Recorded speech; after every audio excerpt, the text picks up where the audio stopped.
What is going on, friends? It is Ben with Bearded Spruce, and today we have a video for you that is reviewing this Dewalt thickness planer. It is a beast of a tool, and I'm so excited to share this. I have had this for over 2 years now and have used it for all kinds of projects, anything from just taking out a little thickness of some floating shelves that I needed to finish, all the way to something that I'm going to show later in this video.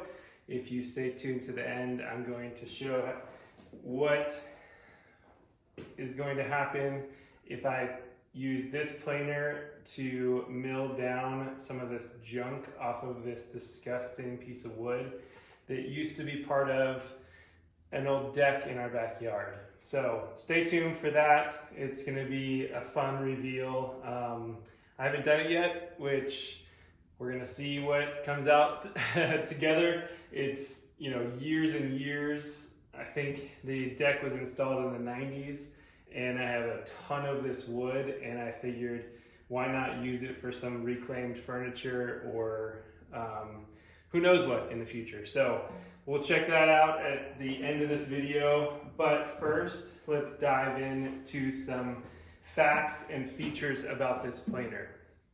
So this is the DW735. It's a 13-inch planer, and there's some quirks about it and some really cool features that I'm going to dive into. All right, so let's jump into some key features that I really like about this planer. And the first one is just how easy it is to move the planer up and down to change the depth.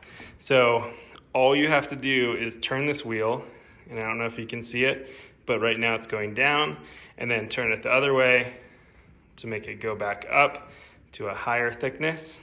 You can see that you go down from 0 all the way up to 6 inches.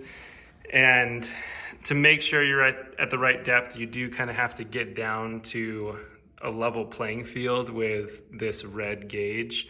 But from my experience, mine was dialed in from the factory.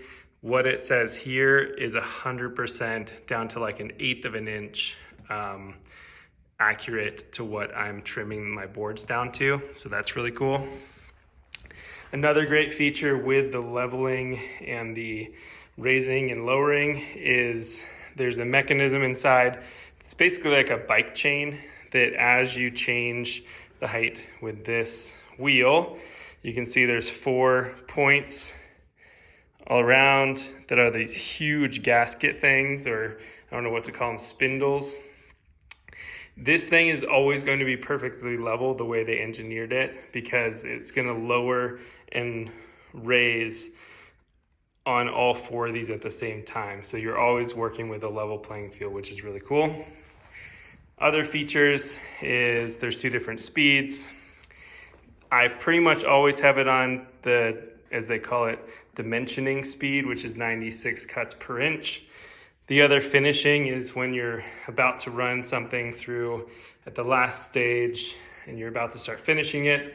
It takes a lot longer to get it through your planer, which is why I keep it on the 96 cuts per inch, because to me, I'm going to sand it anyway. I don't spend a ton of time switching back and forth a lot. I've done some experimenting, and it seems like the 96 that dimensioning does more than enough to smoothen things out. This guy over here is an interesting feature. So it's what I'm going to call a stop. So I have it set to 1 pretty much all the time, because I don't really plane things down much lower than 1 inch in. You can set it to anywhere from 1.25 inches all the way down to 1/8 of an inch. And that's really nice for like fine, wood that you're getting pretty small. I would love to see DeWalt expand this a little bit to make it so it goes to like 2.5 inches, 2 inches, something a little bit more than 1.25 inches, because I find myself not really going down to those depths, but that might just be me personally. It does have a circuit breaker right here, nice added feature for safety. It's not plugged in right now, but this is how you power on and off. I love how chunky this is. You know, you run your last piece of wood through it. No matter where you are in the shop, you just go and slap it to turn it off and to wind it down from there, which is super awesome. The other crazy feature to me is the dust collection port. So I added an adapter so I could connect my dust right, which I'll show in a little bit. But this thing is not just a dust collection port, which you've probably seen in other videos. It propels all of the shrapnel, I'll call it. It shoots it about 20 feet away from the planer. You really don't even have to turn the dust collector on. It would probably get the particles into the bag from here because I just have a short distance over to my dust collector without my dust collector actually being on, which is kind of crazy. I think that is an over-engineered thing, but nothing to knock. It's just, you know, something to keep in mind. I did the other day, my dust collector hose fell off and I went to grab the piece of wood out of the output and there was like shrapnel shooting at me as I was doing it. So that was kind of an interesting thing. But either way, that's how DeWalt made this one, and you kind of got to appreciate it. Removal gauge that you can see right there. And you'll watch as I put this wood in, you can see it kind of like bump up to show different removal gauge. I'm obviously messing with it because this is just for demonstration purposes, but you'll see that it gives kind of an idea of how much removal you can do per width. So at 3 inches wide, you can go up to 1/8 of an inch, and then it goes down according to, you know, if it's 6 inches wide versus 9 versus 13, which would max out the width of this. And so you want to keep an eye on that because you don't want to just overdo it when you're taking a bunch of material off. It's going to bog it down and it's not going to be good for you or your project. It is a 3-blade system. So some of the cheaper ones are 2 blades, and I've heard that, you know, those dull out, get dull a lot faster. It's not as clean of a cut, especially with the different speeds for different finishing, you know, fine tuning, that kind of stuff. Last feature is this guy is the tool to do any maintenance on your Dewalt planer. And I really appreciate when tools come with not only a tool that specifically helps you maintain the tool, but a place to put it. I feel like if you're gonna throw a tool in the box and then not have a place to store it within the ecosystem of the tool, just don't even add it because I'm gonna lose it. So that's really awesome, which I'll show you, you know, what we can do with that in a little bit. So let's jump into how to change out the blades. This is so simple. I really appreciate DeWalt for making it simple for us because I've had it for 2 years and I've only swapped out the blades 1 time. The nice thing about the blades that I did not remember this time around when I was about to swap them out was that they're double-sided. So you get twice the life out of 1 set of the 3 blades, which is pretty cool. But basically you twist these with the provided tool.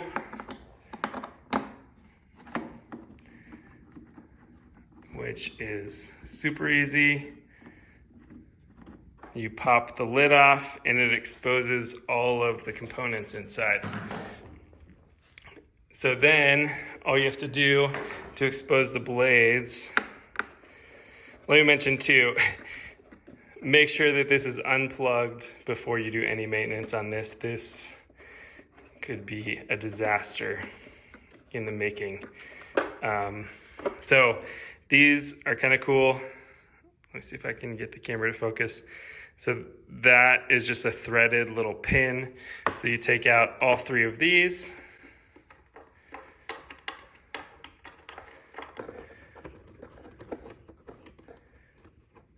And this thing just lifts right out. So just be gentle as you're taking it out. It's a lot easier with 2 hands, but I'm doing the camera work. And then it exposes the blades, and you can see there's 1, 2, 3, 4, 5, 6, 7, 8 little screws or bolts on each one. And so you use this same tool to loosen and take those all out, and then the blades are super easy to swap out at that point. Obviously there's 3, so you rotate it as you go, and that is how to swap out the blades. I'm going to demo how this can handle just this disgusting piece of wood with all the paint and stain and 30 plus years of grime. But first I wanted to mention a few thoughts on this. So I did just order some of the table extenders, I think they're called, from Amazon, which I'll link to in the description below. I'll do a review about those later, maybe this year, once I have some, actual practice with them. A lot of these planers have an issue with what is called snipe, and I've run into it a little bit, not a huge issue, but I think the table extensions will really help me with it. What snipe is there's 2 rollers that feed the wood or the material through the planer. One in the front, kind of under this guy, and one in the back, kind of under these 2 metal looking fake pieces. And once the wood is past the first roller and only has the support of the second roller, it starts to kind of teeter out of the planer on the backside, and it will just take a little bit extra material from that end. Same thing happens as you're feeding the wood in, but you're kind of, you're holding the piece in, so it's less likely to happen on the entry, more likely to happen on the exit. A lot of people use those tables or build a special height table just to accommodate for that, but that's something to keep in mind with just getting this. Like I said, I'll link the table extensions in the description below. I think I paid about $50 for them, and they go on sale or fluctuate, from time to time. 2 things that I would love to see changed about this Dewalt planer, because I think everything else is pretty much perfect. I mean, what are you doing? Just taking material off of wood, right? And it does that in spades and does it really well.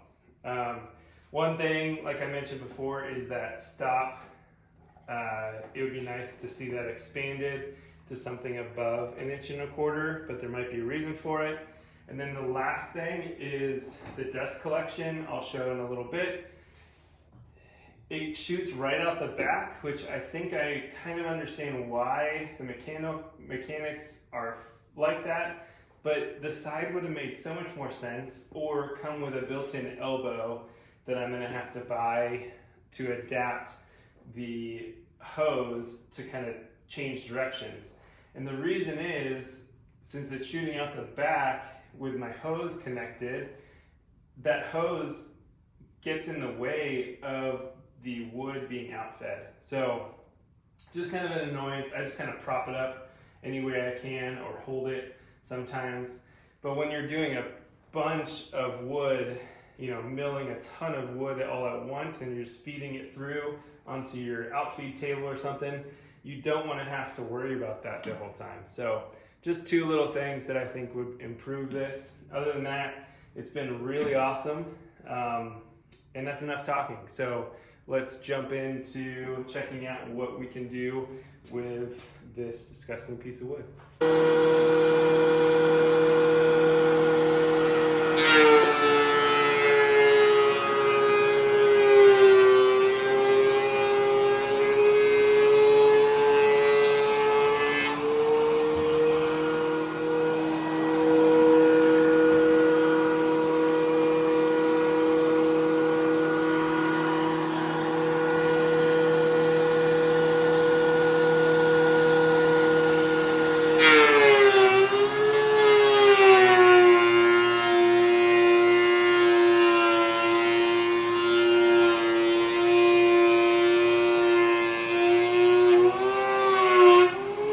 so as you can see, I've done the dimensional lumber.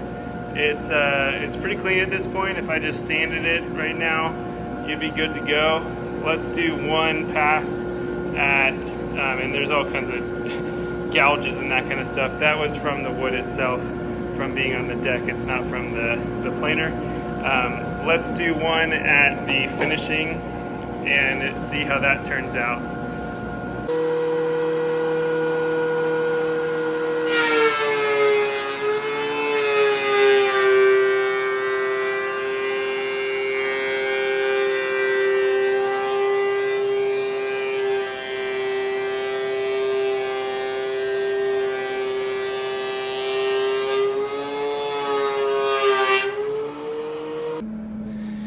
Alright, so I'm still getting a little bit of roughness, and I think it's just the age of the wood, but you get the idea that, you know, it went from pretty disgusting stuff that is now in my dust collector to this ready to finish, just clean a little bit of this scuff off. This is going to be some really cool wood for some furniture. I think it would be really cool to like fill in the knots with some black epoxy and just do some really cool stuff. That's going to go ahead and wrap us up for this tool review. Feel free to check out my other videos, subscribe to this channel. I really appreciate you guys, and I have a lot of other content. A lot of it is DIY projects, other tool reviews, and just general projects that I've gotten myself into, such as a 1972 Airstream and some other DIY projects around the house. I recently finished the basement, and we're working towards building a mountain house right now. So lots more to come. I really appreciate it. Feel free to subscribe and like this video. If you have any questions or comments, feel free to leave them in the comment block below. And as always, thanks for joining.